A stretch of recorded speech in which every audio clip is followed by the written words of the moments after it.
तो दोस्तों स्वागत है आप लोग का Q&A विद सत्यम में। दोस्तों एलपी टेक्नीशियन के लिए दोस्तों मैं आप लोगों के लिए साइंस की प्रैक्टिस करा रहा था। टोटल 3000 क्वेश्चन की प्रैक्टिस कराने वाला हूं, जिसमें केमिस्ट्री के 1000, बायो के 1000 और फिजिक्स के 1000 क्वेश्चन की प्रैक्टिस कराने वाला हूं। चलिए दोस्तों आज फिजिक्स की क्लास नंबर 8 है। बाकी देख सकते हैं आप, पीछे क्लास पड़ी हुई है, सबकी प्ले लिस्ट बनी है। इस वीडियो में मैं 30 क्वेश्चन आपको कराने वाला हूँ। तो चलिए दोस्तों स्टार्ट करते हैं।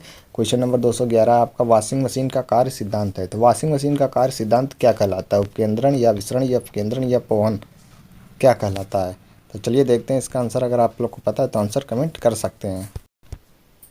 चलिए इसका आंसर मैं आपको बता देता हूँ। इसका आंसर है आपका अपकेंद्रण बल। क्या दोस्तों? अपकेंद्रण बल है जो वॉशिंग मशीन इसके कार्य सिद्धांत पर कार्य करता है। चलिए अगला क्वेश्चन आपका देखते हैं।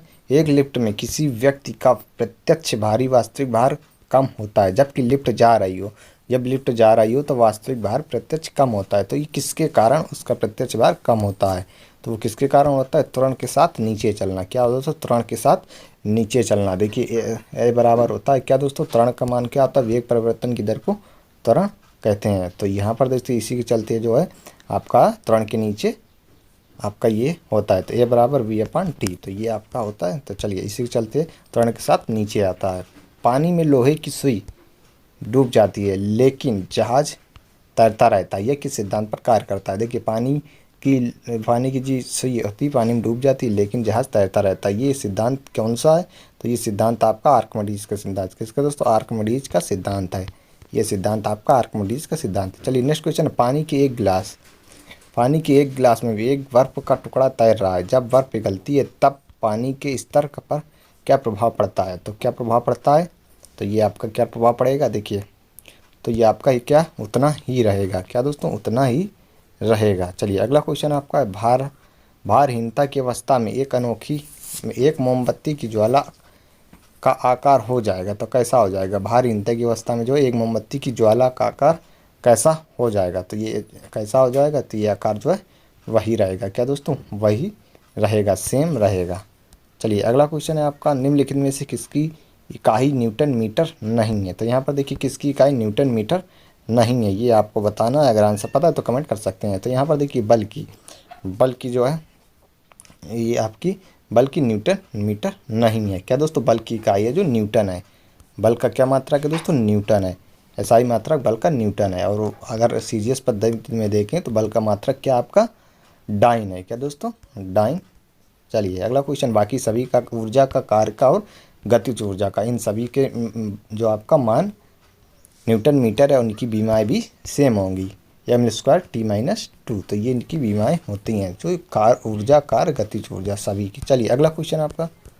वस्तु को गर्म करने पर उसके अणुओं, देखिए वस्तु को अगर गर्म करने पर उसके अणुओं में क्या होता है? तो उसके अणुओं में क्या परिवर्तन होता है? तो ये देखिए उनकी चाल बढ़ जाएगी। क्या दोस्तों? अगर वस्तु को गर्म करेंगे तो उसकी चाल बढ़ जाएगी। चलिए अगला क्वेश्चन आपका। इनमें से कौन ऊष्मा का मात्रक नहीं है? तो यहाँ पर देखिए ऊष्मा का मात्रक आपको बताना है। तो ऊष्मा का मात्रक कौन सा इनमें से नहीं है ये बताना है। देखिए ऊष्मा का मात्रक इनमें से कौन सा नहीं है? तो देखिए आपका ऊष्मा का मात्रक कैलोरी भी होता है, जूल भी होता है, किलो कैलोरी भी होता है, लेकिन आपका डिग्री सेल्सियस जो ऊष्मा का मात्रक नहीं है। चलिए अगला क्वेश्चन आपका देखते हैं। इनमें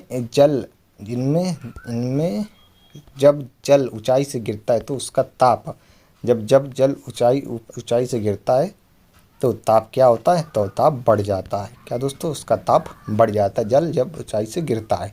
अगला क्वेश्चन। चावल को पकाने में कहाँ अधिक समय लगेगा? अगर चावल को पकाने में कहाँ सबसे अधिक समय लगेगा? तो देखिए समुद्र तट पर, या शिमला में, या माउंट एवरेस्ट में, या फिर समुद्र की गहराई में। तो ये देखिए कहाँ पर सबसे कम लगेगा? यहाँ पर देखिए अधिक समय लगेगा, ज़्यादा। तो यहाँ पर देखिए माउंट एवरेस्ट पर। कहाँ पर देखो, अगर माउंट एवरेस्ट पर आप चावल को पकाएंगे तो वहाँ पर जो है सबसे ज़्यादा समय लगेगा, क्योंकि वहाँ का टेम्परेचर आपको पता है कैसा है। वह ताप जिस पर बर्फ़, पानी और वाष्प संतुलन में रहता है कहा जाता है? तो जिसमें देखिए बर्फ़ और पानी और वाष्प तीनों संतुलन में रहते हैं तो उसे क्या कहा जाता है? तो उसे कहते हैं क्या दोस्तों? त्रिक बिंदु। क्या दोस्तों? त्रिक बिंदु कहते हैं। चलिए अगला नेक्स्ट क्वेश्चन आपका। किसी द्रव का वाष्पीकरण होने से उसका तापमान क्या होगा? अगर किसी द्रव का वाष्पीकरण हो जाएगा तो उसका तापमान कैसा हो जाएगा? तो उसका तापमान है घटेगा। क्या दोस्तों? उसका तापमान घटेगा, क्योंकि किसी द्रव जो वाष्पीकरण हो जाएगा तो वो आपका उड़कर वापस उड़ जाएगा, मतलब ऊपर उड़ जाएगा। तो यहाँ पर द्रव्यमान है उसका तापमान जो है घट जाएगा। अगला क्वेश्चन है, निम्न तापी इंजनों का अनुप्रयोग होता है। तो निम्न तापी जो इंजने होते हैं उनका प्रयोग कहाँ पर होता है? तो ये आपका होता है रॉकेट प्रौद्योगिकी में। कहाँ पर दोस्तों? रॉकेट प्रौद्योगिकी में। सी ऑप्शन सही हो जाएगा। तो आप लोग सही कर रहे होंगे। अगला क्वेश्चन है, वायुमंडल में प्रकाश के विसरण का कारण क्या है? तो वायुमंडल में जो प्रकाश के विसरण का कारण है तो ये क्या है? तो ये आपका हो जाएगा धूल कण। क्या दोस्तों? धूल कण हो जाएगा। 1 मिनट दोस्तों, ये कौन सा आपका? हाँ 23 नंबर था, ये 24 का 25वां देखते हैं। आकाश का रंग नीला प्रतीत होता है। तो देखिए आकाश का रंग नीला किस लिए प्रतीत होता है? तो यहाँ पर आपको बताना है। तो देखिए आकाश का रंग इसलिए प्रतीत होता है क्योंकि नीला रंग का प्रकीर्णन अधिक होता है। तो यानी कि प्रकाश के प्रकीर्णन के कारण। तो बी ऑप्शन इसका सही होगा। यहाँ पर एक क्वेश्चन बनता है, अंतरिक्ष यात्री को आकाश का रंग कैसा दिखाई देता है? तो कैसा दिखाई देता है? ये आपका काला दिखाई देता है। ये भी आपका क्वेश्चन बनता है, तो याद रखना है। चलिए अगला क्वेश्चन आपका है, इंद्रधनुष में कितने रंग होते हैं? तो देखिए इंद्रधनुष में कितने रंग होते हैं? विव ग्योर। तो आपको पता है कितने हो गए? 7 रंग। तो ये 7 रंग होते हैं, इसको आपको याद रखना है। चलिए अगला क्वेश्चन है, मृग मृग तृष्णा बनने का कारण। तो देखिए मृग तृष्णा बनने का कारण क्या होता है? तो देखिए ये आपका मृग तृष्णा मतलब मृग मारीचिका, आपने अगर देखा होगा तो मृग मारीचिका तो इस किसके चलते बनती है? तो ये आपकी बनती है पूर्ण आंतरिक परावर्तन। किसके दोस्तों? पूर्ण आंतरिक परावर्तन के चलते बनती है। तो जैसे आप खीरे का चमकना ये आपका किसके चलते होता है? पूर्ण आंतरिक परावर्तन के चलते। तो दोनों, इसका आंसर क्या हो जाएगा? ए, ऑप्शन ए। अगला क्वेश्चन, पूर्ण आंतरिक परावर्तन होता है जब प्रकाश जाता है। तो देखिए कहाँ से कहाँ प्रकाश जाता है? जब पूर्ण आंतरिक परावर्तन होता है। तो यहाँ पर देखिए जल से कांच में, तो ये आपका नहीं, वायु से जल में ये भी नहीं, लेकिन हीरे से जो कांच में जाता है तब आपका पूर्ण आंतरिक परावर्तन होता है। तो इसका ऑप्शन सी सही हो जाएगा। चलिए अगला क्वेश्चन है आपका, किस गुण धर्म के कारण पानी से भरे बर्तन में डुबोई गई छड़ी मुड़ी हुई प्रतीत होती है? तो कौन सा कारण है? जब आप बर्तन में इसमें पानी भरा है तो इसमें अगर छड़ी डुबोएंगे तो वो आपको कुछ यूँ मुड़ी दिखाई देगी। तो ये किस कारण होता है? तो ये आपका किस कारण होता है? तो देखिए ये आपका किस कारण होता है? तो ये आपका होता है अपवर्तन के कारण। किस कारण दोस्तों? अपवर्तन के कारण होता है। चलिए अगला क्वेश्चन, सूर्य ग्रहण कब होता है? तो देखिए सूर्य ग्रहण कब होता है? तो सूर्य ग्रहण की बात करें तो ये कब होता है?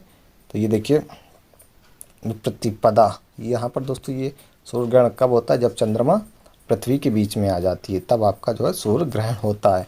तो यहाँ पर देखिए इसमें तो यहाँ पर ये आपका ऑप्शन हो जाएगा जब चंद्रमा सूर्य के बीच में चंद्रमा आ जाएगी, पृथ्वी और चंद्रमा के बीच में सूर्य। चलिए अगला क्वेश्चन है, प्रकाश का वेग सर्वप्रथम किसने ज्ञात किया? तो प्रकाश का वेग सर्वप्रथम किसने ज्ञात किया था? ये आपका रोमर ने ज्ञात किया था। किसने दोस्तों? रोमर ने जो है प्रकाश का संवेग सर्वप्रथम ज्ञात किया था। चलिए अगला क्वेश्चन है, प्रकाश में भ्रमण की घटना से यह सिद्ध होता है कि प्रकाश की तरंगें, तो प्रकाश की तरंगें कैसी हैं? तरंग के समान है, तरंग एवं कण के समान नहीं है, या तरंग एवं कण दोनों की समान है, या कण के समान है? तो ये देखिए इसका आंसर आपने जरूर सही दिया होगा। तो ये आपकी तरंग एवं कण दोनों की समान है। किसके? दो तरंग एवं कण दोनों की समान है। चलिए अगला क्वेश्चन आपका, प्रकाश का वेग अधिकतम होता है। तो प्रकाश का वेग अधिकतम किस में होता है? तो देखिए प्रकाश की बात करें तो ये आपका सबसे ज़्यादा अधिकतम इसका वेग होता है निर्वात में। कहाँ पर दोस्तों? निर्वात में। तो आप लोग इसमें ज़रूर कंफ्यूज होते होंगे। देखिए ध्वनि अगर जो है, ध्वनि का वेग जो है सबसे कम आपका निर्वात में होता है। ध्वनि निर्वात में ट्रेवल ही नहीं करेगी, क्योंकि दोस्तों ध्वनि को ट्रेवल करने के लिए किसी मीडियम की आवश्यकता होती है। तो चलिए नेक्स्ट क्वेश्चन आपका, माध्यम के तापमान में वृद्धि के साथ प्रकाश की गति होती है। तो देखिए किस प्रकार प्रकाश की गति क्या होती है? तो ये आपकी वैसी ही रहती है। किसी माध्यम जो प्रकाश की गति कैसी होती है? वैसी ही रहती है। चलिए अगला क्वेश्चन है आपका, सूर्य ग्रहण के समय सूर्य का कौन सा भाग दिखाई देता है? तो देखिए सूर्य ग्रहण के समय कौन सा सूर्य का भाग दिखाई देता है? वर्णमंडल, क्रीट या प्रभामंडल? तो जब सूर्य ग्रहण होता है तो सूर्य ग्रहण का जो है, आपने अगर सूर्य ग्रहण देखा होगा तो ये इसका क्रीट भाग दिखाई देता है। कौन सा दोस्तों? क्रीट भाग दिखाई देता है। चलिए अगला क्वेश्चन आपका देखते हैं। नेक्स्ट क्वेश्चन, प्रकाश तरंग किस प्रकार की तरंग है? तो प्रकाश तरंग आपकी किस प्रकार की तरंग है? तो प्रकाश तरंग आपकी सीधी रेखा में चलती है। तो प्रकाश तरंग आपकी एक कौन सी है? अनुप्रस्थ तरंग है। क्या दोस्तों? अनुप्रस्थ तरंग है प्रकाश आपकी। लेकिन जो आपकी ध्वनि तरंगे हैं तो ये आपकी अनुदैर्घ्य तरंगे हैं। चलिए अगला क्वेश्चन आपका, डेसिबल होता है। तो देखिए डेसिबल आपका होता है, तो डेसिबल एक क्या होता है, ये ध्वनि मापने का स्तर मापने आगे से एक ध्वनि स्तर का मापन है। डेसिबल यानी कि ध्वनि की यूनिट क्या है, तो दोस्तों डेसिबल है। क्या है, डेसिबल। चलिए अगला क्वेश्चन आपका, सोनार अधिकता प्रयोग में लाया जाता है। तो सोनार से क्या किस लिए प्रयोग में लाया जाता है, तो ये आपका लाया जाता है, किस लिए लाया जाता है, नौ संचालकों द्वारा। किसके द्वारा, नौ संचालकों द्वारा जो है अधिकांश में प्रयोग में लाया जाता है। मतलब जो आपका सोनार जो है आपके वायु मतलब जो क्या उस नाव जहाज होते हैं दोस्तों, उस पानी वाले जहाज, तो उसमें जो है समुद्र की गहराई में जो है पता लगाने के लिए दोस्तों सोनार का उपयोग किया जाता है। और समुद्र की गहराई को किससे मापते हैं, तो फायदोमीटर से। किससे, फायदोमीटर से। चलिए अगला क्वेश्चन, अशुद्धियों के कारण द्रव का क्वथनांक कैसा हो जाता है। तो अशुद्धियों के कारण द्रव का क्वथनांक आपका बढ़ जाता है। क्या एक मिनट, क्या, हाँ 1 मिनट, बढ़ जाता है। अशुद्धियों के कारण द्रव का क्वथनांक बढ़ जाता है। चलिए अगला क्वेश्चन आपका, लास्ट क्वेश्चन आज का, कमरे को ठंडा किया जा सकता है। तो कमरे को ठंडा किया जा सकता है किसके कारण, तो क्या रसोई गैस से, या ठोस को पिघलाने से, या संपीड़ित गैस को छोड़ने से, पानी के बहने से। तो अगर कमरे को ठंडा करना है तो आप संपीड़ित गैस को छोड़ देंगे तो आपका जो है कमरा ठंडा हो जाएगा।